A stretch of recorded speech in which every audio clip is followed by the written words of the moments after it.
আমার পেছনে রয়েছে আরু ভ্যালি। আরু ভ্যালিতে এন্ট্রি ফি কিন্তু 30 টাকা।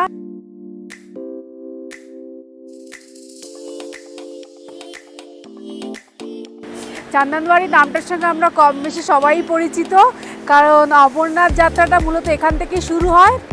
পয়েন্টগুলোতে ছেড়ে দিয়ে মোট 1 ঘন্টা টাইম দেবে। সেই 1 ঘন্টার মধ্যে আপনার ছবি তোলা, ঘোরা সবটাই কমপ্লিট করতে হবে। পৃথিবীতে যদি সত্যিই স্বর্গ বলে কোনো জায়গা থাকে তাহলে তার নাম কাশ্মীর।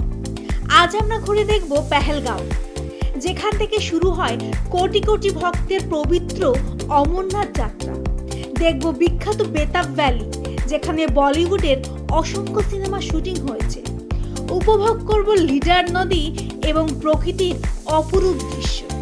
নমস্কার, অদিতি সিলেন্সে আপনাদেরকে আরও একবার স্বাগত জানাই। শ্রীনগর থেকে প্রায় 90 কিমি দূরে অবস্থিত এই মনোরম পাহাড়ি শহরটি শুধু পর্যটকদের কাছেই নয়, ধর্মপ্রাণ মানুষের কাছে অত্যন্ত গুরুত্বপূর্ণ, কারণ এখান থেকে শুরু হয় বিখ্যাত অমরনাথ যাত্রা। পেহেলগাঁয়ে ছিল আমাদের দ্বিতীয় দিন, তাই সকাল সকাল উঠে ব্রেকফাস্ট সেরে রওনা দিলাম পেহেলগাম সাইট সিনের উদ্দেশ্যে। পেহেলগামে যারা ঘুরতে আসবেন তাদের উদ্দেশ্যে একটা কথা জানিয়ে রাখি, আপনারা কাশ্মীর কিংবা শ্রীনগরের কোনো গাড়ি নিয়ে পেহেলগাম ঘুরতে পারবেন না। পেহেলগামে রয়েছে নির্দিষ্ট সিন্ডিকেট, সেই সিন্ডিকেট থেকেই আপনাকে গাড়ি বুক করে পেহেলগাম ঘুরতে হবে, এবং তাদের ঘোরার রেটও ফিক্সড, কোনো রকম দামাদামি করা যায় না। চলুন আগে ভিডিওতে সবটাই জানাবো, তাহলে স্কিপ না করে সম্পূর্ণটা দেখার অনুরোধ রইল।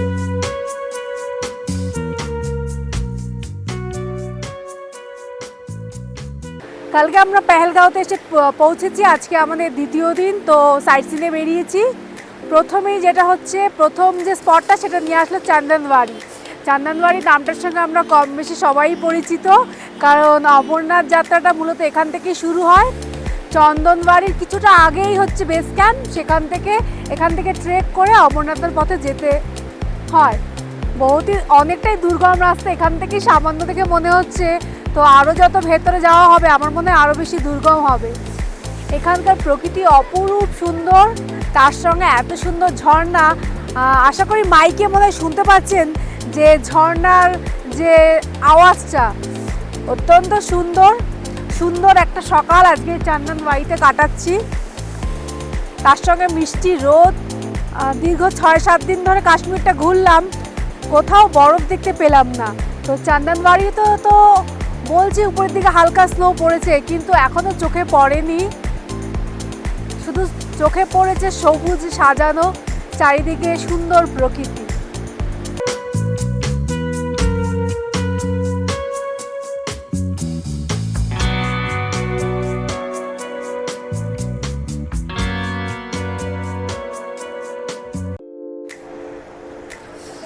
আমার পেছন থেকে যে সিঁড়িগুলো দেখা যাচ্ছে, এখান থেকে কিন্তু অমরনাথ যাত্রা শুরু হয়।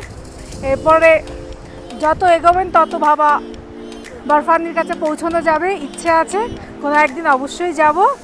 তো এখান থেকে শুরু হয়, আর তার পাশে অপরূপ ঝর্ণা, পাহাড়, খুবই সুন্দর প্রকৃতি এখানে। চন্দনবাড়িতে অনেকটা সময় কাটানোর পরে চলে এলাম বেতাব ভ্যালিতে, যেখানে এন্ট্রি ফি 100 টাকা পার পার্সন। 1983 সালে জনপ্রিয় হিন্দি সিনেমা বেতাবের শুটিং হওয়ার পর থেকেই এই উপত্যকা বেতাব ভ্যালি নামে পরিচিত পায়।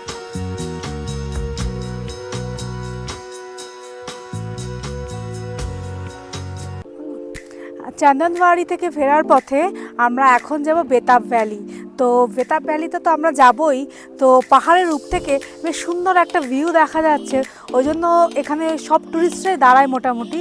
তো এখান থেকে দাঁড়িয়ে খানিকটা দেখার চেষ্টা করছি যে উপর থেকে বেতাব ভ্যালিটা কত সুন্দর লাগছে। বেশ জল বয়ে যাচ্ছে, তার মাঝখান থেকে পাইনের গাছগুলো, অপূর্ব সুন্দর জায়গাটা।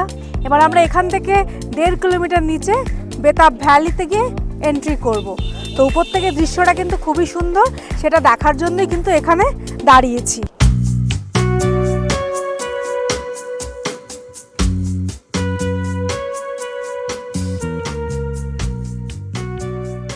বেতাব ভ্যালিতে ঢোকার জন্য এন্ট্রি ফি হচ্ছে 100 টাকা করে, আর ঢুকেই জাস্ট বাঁ দিকে সুন্দর ঝর্ণাটা, যে ঝর্ণাটা অমরনাথ যাত্রার আগে যে শেষ পয়েন্টটা শেষ নাগ থেকে বয়ে এসেছে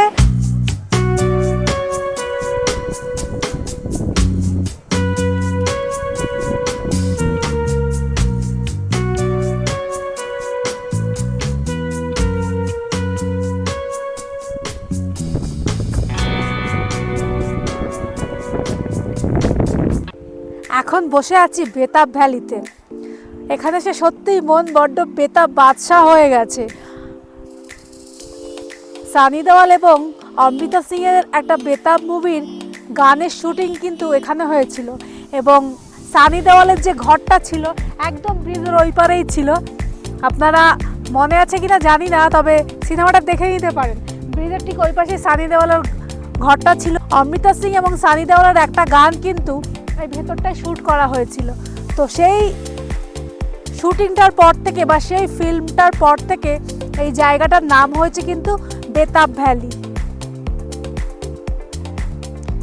আমি যে বসে রয়েছি নদীর পাড়টায়, তার উল্টো দিকে কিন্তু রয়েছে পনি রাইড। আপনারা যদি আরও উপরে যেতে চান তাহলে সেক্ষেত্রে আপনাদেরকে ওখান থেকে পনি নিয়ে উপর দিকটায় যেতে হবে। তো যেহেতু সোনমার্গ এবং গুলমার্গে পনি রাইড করেছি, তা আজকে আর নতুন করে আর ইচ্ছে নেই। তো আজকে শুধু বেতাব ভ্যালিটাই ঘুরে দেখব।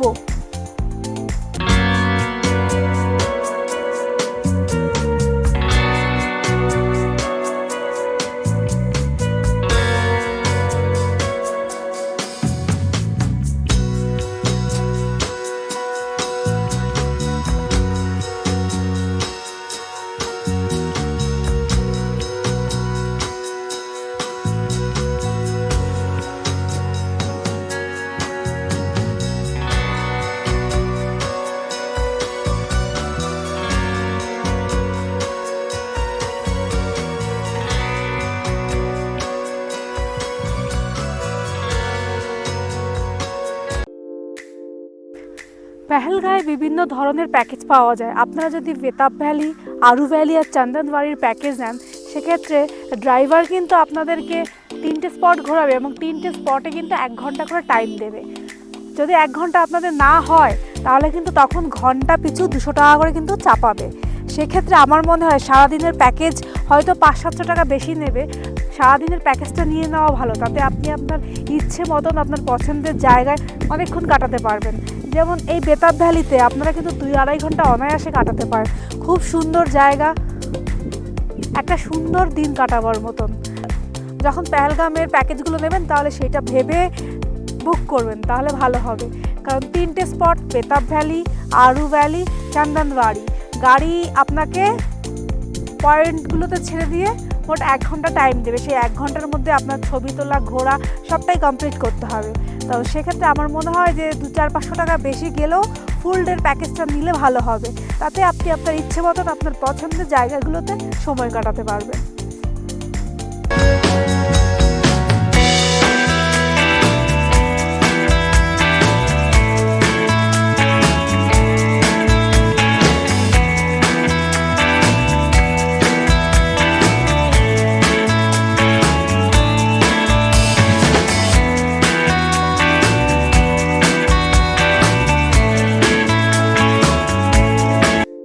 বেতাব ভ্যালির মনোরম পরিবেশে ঘন্টা 3 কাটিয়ে রওনা দিলাম হোটেলে দুপুরবেলার লাঞ্চ করার উদ্দেশ্যে।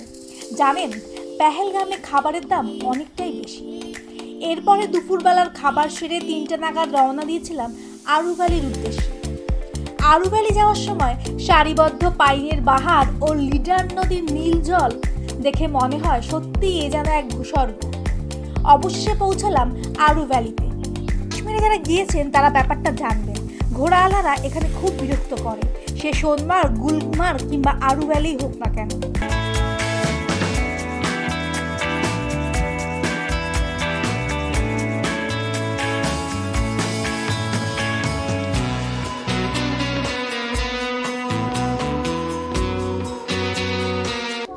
আমার পেছনে রয়েছে আরু ভ্যালি। আরু ভ্যালিতে এন্ট্রি ফি কিন্তু 30 টাকা। রয়েছে জে&কে ট্যুরিজমের হোটেল আলপাইন। তো আপনারা যদি এখানে এসে থাকতে চান তো আপনাদেরকে অবশ্যই অনলাইন বুকিং করে আসতে হবে। আর এই পার্কে এন্ট্রি ফি হচ্ছে 30 টাকা। আর তার সঙ্গে প্রচুর ঘোড়া রয়েছে। আপনারা যদি আগে যেতে চান তাহলে এই ঘোড়াওয়ালাদের সঙ্গে আপনাদের বার্গেনিং করে আগের পথটা যেতে হবে। যেহেতু আজকে আমরা অনেকটাই টায়ার্ড, ওই জন্য আমরা যাচ্ছি না। তো আপনারা আসলে কিন্তু অবশ্যই যেতে পারেন। 30 মিনিট মতন সময় কাটিয়ে আরু ভ্যালি থেকে চলে আসলাম আজকের লাস্ট ডেস্টিনেশন লিডার নদীর ডান তীরে অবস্থিত মামাল শিব মন্দিরে। রাজতরঙ্গিনী গ্রন্থে উল্লেখ আছে 1128 থেকে 1155 সালের মধ্যে রাজা জয়সিংহ এই মন্দিরকে একটি সোনার কলস দ্বারা অলঙ্কৃত করেছিলেন। মন্দিরের সামনে রয়েছে একটা মিষ্টি জলের প্রস্রবণ এবং ভেতরে রয়েছে শিবলিঙ্গ।